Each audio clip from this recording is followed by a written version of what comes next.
युद्ध विराम या फिर हमास का होगा काम तमाम, इसी को लेकर इंतजार है, सवाल का जवाब मिलेगा। इस बीच आप देख रहे हैं यहां एबीपी न्यूज की इस बड़ी कवरेज में खास मेहमानों का पैनल जो इस वक्त हमारे साथ मौजूद है। जल्दी से आपका परिचय करा देती हूं। हमारे साथ पूर्व राजदूत सुशील सिंघल साहब जुड़ रहे हैं। आप हमारे साथ colonel Shailendra Singh, defence expert, वो मौजूद हैं और लगातार इस बड़ी कवरेज में हमारे साथ major general retired SP Sinha sir बने हुए हैं। लेकिन सबसे पहले आपको युद्ध भूमि हम लेकर चले, उससे पहले इस वक्त की बड़ी खबर, अमेरिकी राष्ट्रपति जो बाइडेन बस इजराइल पहुंचने ही वाले हैं। इजराइल पहुंचकर वहां के प्रधानमंत्री बेंजामिन नेतन्याहू से मुलाकात जो बाइडेन करेंगे और साथ ही महत्वपूर्ण हो जाता है बंधकों के परिजनों से अमेरिकी राष्ट्रपति जो बाइडेन की मुलाकात।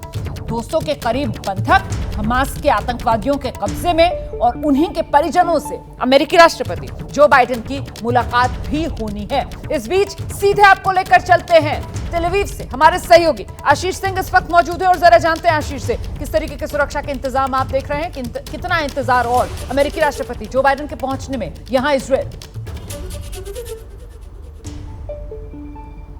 रोमाना, जहां पर होटल डेविड केम्पिंस्की जो कि यहां से लगभग कुछ मिनटों की दूरी है, वहां से पूरी तरह से उस एरिया को सिक्योर करके हर एक आम नागरिक को और साथ ही साथ जो मीडिया है उसे बाहर ही उस पूरे एरिया से रखा गया है। लेकिन मैं दर्शकों को दिखाऊंगा जरूर 2 पोस्टर्स के जरिए इजराइल में क्या कुछ आज के दिन में 12वें दिन में युद्ध के माहौल है, क्या कुछ फीलिंग है, ये आपको केवल 2 पोस्टर से समझ में आ जाएगा। पहली चीज मेरे आपको पीछे ठीक दिखाई देगा, कैमरामैन दिखाएंगे वेलकम प्रेसिडेंट बाइडेन, और उसके ठीक ही साइड प्रोफाइल में आपको दिखाई देगा थैंक यू अमेरिका।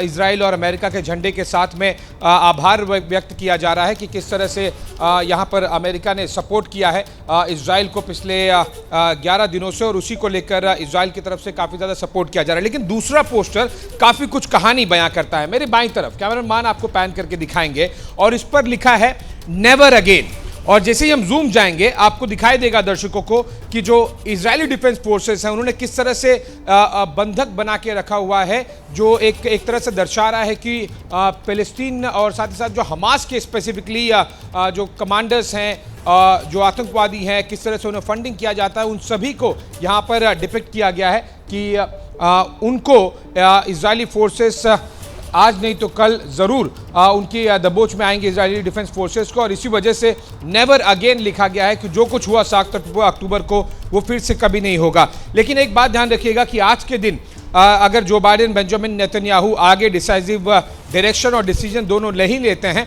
तो फिर आप मान के चलिए जो इजराइल के पास विंडो था स्ट्रॉन्ग रिटेलिएशन का, इमीडिएट रिटेलिएशन का, वो हाथ से निकलता हुआ दिखाई दे रहा है आज 12वें दिन। जैसे ही घड़ी का काटा दोपहर 2:30 पे आए, बबीता जी का दिल सास बहू साजिश के लिए मचल जाए। और ये है इनकी बहू, पूरे दिन ऑफिस की टेंशन हो जाए गॉन जब ये करें अपना फेवरेट शो फ्री टाइम पे ऑन। इनकी तरह आप भी देखिए अपना फेवरेट शो अपने टाइम पर और डाउनलोड कीजिए एबीपी लाइव ऐप अपने स्मार्ट टीवी पर।